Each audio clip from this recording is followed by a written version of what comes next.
Welcome back to prime time debate. So తెలంగాణలో రెండు అంశాలు ప్రధానంగా ఉన్నాయి.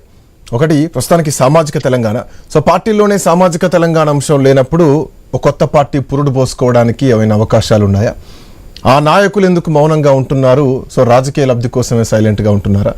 సో ప్రజా శ్రేయస్సు కోసం గెలిపించినటువంటి ప్రజల కోసం సో ఆల్మోస్ట్ 60-70% ఉన్నటువంటి బీసీలను తొక్కిపడుతున్నటువంటి క్రమంలో సో కొత్త రాజకీయ పార్టీ రాష్ట్రంలో పురుడు పోసుకోవాల్సినటువంటి అవసరం ఉందా రాష్ట్ర ప్రయోజనాల కోసం అన్నటువంటి అంశంపైన చర్చ జరుగుతున్నటువంటి క్రమంలో ఇందాక రెహమాన్ గారు మధ్యలో నేను బ్రేక్ తీసుకోవాల్సి వచ్చింది. సో ఈటెల రాజేందర్ ఎపిసోడ్ ఎప్పుడైతే జరిగిందో కేసీఆర్ బయటకి పంపించడానే కంటే గెంటేశారు అనాలి. సో ఆ టైంలో ఈటెల రాజేందర్ కొత్త పార్టీ పెట్టబోతున్నారు. పార్టీ పెడితే ఈరోజు రాష్ట్ర ముఖ చిత్రం ఇంకోలా ఉండేది. సో చాలా చేంజ్ ఓవర్స్ ఉండేవి. చేరికల కమిటీ అని చెప్పేసి భారతీయ జనతా పార్టీలో పోయిన తర్వాత కూడా చేరికల కమిటీకి చైర్మన్ ఎక్కడా లేనిది ఒక్క తెలంగాణలో ఉంది, ఒక్క చేరికలు కూడా జరగలేదు. సో ఎందుకు అట్లాంటి పరిస్థితి వచ్చింది? సో ఇప్పుడు అంతకంటే మించి ఇంకొక పరిస్థితి ఎదుర్కోవాల్సిన సిచ్యువేషన్ కనిపిస్తోంది. సో దీని తర్వాత ఏమైనా స్టెప్ తీసుకునేటువంటి అవకాశం ఉంటుందా? కొన్ని శక్తులన్నీ కలిసి మళ్ళీ ఏకమయ్యేటువంటి పరిస్థితి ఏమైనా కనిపిస్తుందా? నిజానికి శ్రీకాంత్ ఇప్పుడు చేరికల కమిటీ చైర్మన్ దాదాపుగా ఆయన అటర్ ఫ్లాప్ అయ్యారు. ఉన్న వాళ్ళని కూడా కాపాడుకోలేకపోయారు. కొత్త వాళ్ళని ఎవరిని ఆయన తీసుకురాలేకపోయారు. ఆయనతో పాటు వచ్చినటువంటి ఏనుగు రవీందర్ రెడ్డి కావచ్చు, లేకపోతే తులా ఉమా, ఆయనతో పాటు బీజేపీ తీర్థం పుచ్చుకున్న వాళ్ళలో ఆ రోజున బీఆర్ఎస్ నుంచి ఇద్దరు బిగ్ షాట్స్ బయటకు వచ్చినట్టుగా మనం చూసాం. వాళ్ళిద్దరు తిరిగి ఒకరు కాంగ్రెస్ పార్టీకి, ఒకరు మళ్ళీ తిరిగి బీఆర్ఎస్ పార్టీకి వెళ్ళిపోవడాన్ని మనం గమనించాం. అంటే నిఖార్సైనటువంటి తెలంగాణ వాదిగా ముద్రపడ్డటువంటి ఈటెల రాజేందర్ తాను స్వయంగా తాను నిలబడాలి రాజకీయాల్లో అనేటువంటి ప్రయత్నం చేయకుండా అంటే ఇమీడియట్ దీనికోసం ఆయన అంటే రిలీఫ్ కోసం ఒక జాతీయ పార్టీని ఆశ్రయించినట్టుగా అంటే ఆ రోజు ఉన్నటువంటి పరిస్థితుల్లో బీఆర్ఎస్ దాడిని తట్టుకునే శక్తి తనకు లేదని భావించి ఆయన బీఆర్ఎస్ గొడుగు కిందికి మన బీజేపీ గొడుగు కింది చేరినట్టుగా మనం ఆ రోజున గమనించినాం. కానీ ఒకవేళ ఆయన ఒక ధైర్యం చేసి ఒక సాహసం చేసి ఒక బీసీ నినాదంగా కొంత ప్రయత్నం చేసి ఉండింటే ఖచ్చితంగా కొంత తేడా మనం గమనించేవాళ్ళం. తెలంగాణ సమాజం అనేది అత్యంత చైతన్యవంతమైనటువంటి సమాజం. కొత్త ఉద్యమాలకు ఎప్పుడు శ్రీకారం చుట్టింది, కొత్త ఉద్యమాల్ని ఖచ్చితంగా తీసుకుంది, కొత్త నినాదాలతోని ముందుకెళ్ళింది. ఎప్పుడు తెలంగాణ ఖాళీగా లేదు. 68 ఉద్యమం చూసుకున్నా, తర్వాత చూసుకున్నా ఏదో రకమైనటువంటి ఉద్యమాలు ఖచ్చితంగా తెలంగాణ ఎంగేజ్ అయ్యే ఉంది ప్రతి సందర్భంలో. తెలంగాణ ఎప్పుడు ఖాళీగా ఉండదు. తెలంగాణ అనేటువంటిది ఒక చైతన్యవంతమైంది, ఒక అర్థవంతమైనటువంటి సమాజం. ప్రజా ఉపయోగాలు ఉండేటువంటి అట్లానే ప్రజలకు పనికొచ్చేటువంటి నినాదాలు, ప్రజల జీవన ప్రమాణాలు, లేకపోతే ప్రజల్లో చైతన్యానికి సంబంధించినటువంటి కొత్త అంశాలు తీసుకొని తెలంగాణ ఎప్పటికప్పుడు పోరాటం చేస్తూనే ఉంది.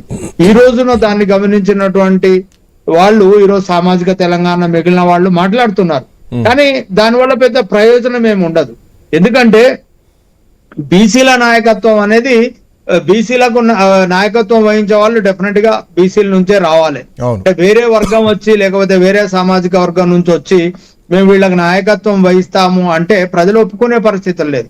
ఎందుకంటే లేకపోతే గతంలో వీళ్ళ కోసం వీళ్ళ సామాజిక పోరాటాలలో వీళ్ళు ఎప్పుడైనా పాల్గొని వీళ్ళ తరపున నిలబడి ఏదైనా చరిత్ర ఉండాలి. ఇప్పుడు మనం అదే గతంలో పీపుల్స్ వార్ పార్టీని చూసుకుంటే ముప్పాల లక్ష్మణరావు అలియాస్ గణపతి ఆయన వెల్మ అయినప్పటికీ ఈ పీపుల్స్ వార్ పార్టీ కేంద్ర కమిటీ కార్యదర్శిగా పనిచేసినప్పుడు ఆయన దొరల వ్యతిరేక పోరాటానికి నాయకత్వం వహించారు. గ్రామాల్లో నుంచి దొరల్ని తరమడం కోసం జరిగినటువంటి పోరాటానికి, అలాగే అగ్గినీళ్లు బంధు పెట్టేటువంటి ఒక మహత్తరమైన జగిత్యాల జైత్రయాత్రకు ఆయన నాయకత్వంలో ఉన్నారు. కాబట్టి అట్లాంటి వాళ్ళ విషయంలో కులాలు చూడాల్సినటువంటి పని లేదు.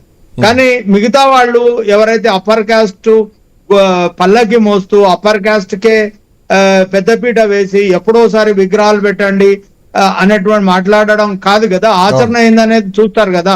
వాళ్ళు గతంలో ఎప్పుడైనా ఈ అణగారినటువంటి వర్గాల వైపు నిలబడడం, వాళ్ళ తరఫున మాట్లాడడం, వాళ్ళ కోసం వాళ్ళ ప్రయోజనాల కోసం నిలబడడం, ఇట్లాంటి చరిత్ర కూడా అంటే మనం ఇస్తున్నటువంటి నినాదమే కాకుండా మన విధానం ఏంది, మన ఆచరణ ఏంది అనేది చాలా ఇంపార్టెంట్.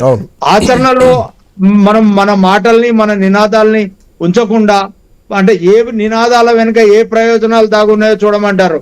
డెఫినెట్ గా అంటే ఆ ప్రయోజనాలని చూడకుండా ఈ గంపగుత్తగా మొత్తం ఈ కమ్యూనిటీని వాడుకుందాం అనేటువంటి అంటే ప్రయత్నాలను డెఫినెట్ గా బీసీ సమాజం ఆమోదించదు. అంటే బీసీ సమాజంలో నుంచి మరి ఇంకొక కొత్త నినాదం కూడా పుట్టుకొచ్చింది ఎంబీసీలు. అవును. ఇప్పుడు మొత్తం వచ్చినటువంటి బీసీ అంటే బీసీ ఉద్యమాన్ని లేకపోతే బీసీ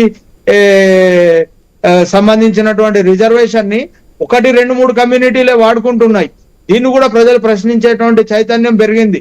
అంటే ఇప్పుడు కమ్మరి, కుమ్మరి, చాకలి, వడ్రంగి ఇట్లా అనేక అణగారినటువంటి కులాలు అసెంబ్లీలో అడుగు పెట్టలేదు. వాళ్ళకి ఎక్కడ గ్రామ స్థాయిలో కూడా ప్రాతినిధ్యం లేదు.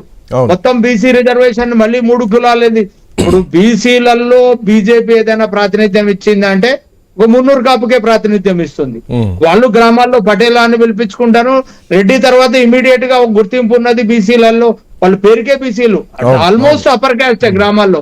వాళ్ళు పటేలా అని పెట్టుకుంటారు, రెడ్డి అని పేరు చివర కూడా చాలా మంది తగిలించుకుంటారు. కాబట్టి ఈ అణగారిన కులాలకు సంబంధించి, ఉత్పత్తి కులాలకు సంబంధించి మా వాటా ఏంది అనేటువంటి అడిగే పరిస్థితి, ఆ చైతన్యం క్రమంగా తెలంగాణ సమాజంలో మనకు కనబడుతోంది. అంటే మనం తమిళనాడు చైతన్యం తీసుకుంటే ఎంబీసీలు అంటే ఒక మనము కరుణానిధి కుటుంబం తీసుకున్న, మిగిలిన వాళ్ళు డిఎంకేలో తీసుకుంటే డెఫినెట్ గా అణగారిన వర్గాలకు ఉత్పత్తి కులాలకు అక్కడ చైతన్యం వచ్చి అక్కడ వాళ్ళకి రాజ్యాధికారం వచ్చినటువంటి పరిస్థితి కూడా చూస్తున్నాం. అట్లా కొత్త రాజకీయ శక్తులు ఇప్పటికిప్పుడుగా విడిపోయి, మనం గతంలో మేము సర్వేలు నిర్వహించినప్పుడు హరీష్ రావుకు మంత్రి పదవి ఇవ్వనప్పుడు ఆయన ఒక రాజకీయ పార్టీ ఏర్పాటు చేస్తే బాగుండు అనేటువంటి అభిప్రాయం, ఆల్టర్నేటివ్ ఆయన ముఖ్యమంత్రిగా ప్రజల్లో కనిపించినటువంటి పరిస్థితి మనం గతంలో చూసాము. ఇప్పుడున్న పరిస్థితుల్లో ఇంకో కొత్త రాజకీయ పార్టీ ఏదో పార్టీ నుంచి చీలిపోయి ఇంకో కొత్త రాజకీయ పార్టీ వచ్చి సస్టైన్ అవుతుందని నేను అనుకుంటలేను. ఉన్న పార్టీల్లో నుంచి ఒకవేళ బీసీ నినాదంతో కొంత ఏకీకరణ జరిగితే కొంత ప్రయోజనం ఉంటదే తప్ప మళ్ళీ అప్పర్ క్యాస్ట్ నాయకత్వమే మళ్ళీ వచ్చి ఇది పాత సీసాలో కొత్త సారా పోసినట్టుగా వస్తే చైతన్యవంతులైనటువంటి తెలంగాణ సమాజం, బీసీ సమాజం నుంచి వాళ్ళకి పెద్ద ఆదరణ లభించకపోవచ్చు అని నేను అనుకుంటున్నా. Srikanth, right, I will come back to Rahman sir, మీ దగ్గర మళ్ళీ వస్తాను. శేషు సార్ మనతో పాటు ఉన్నారు. Seshu sir, good evening.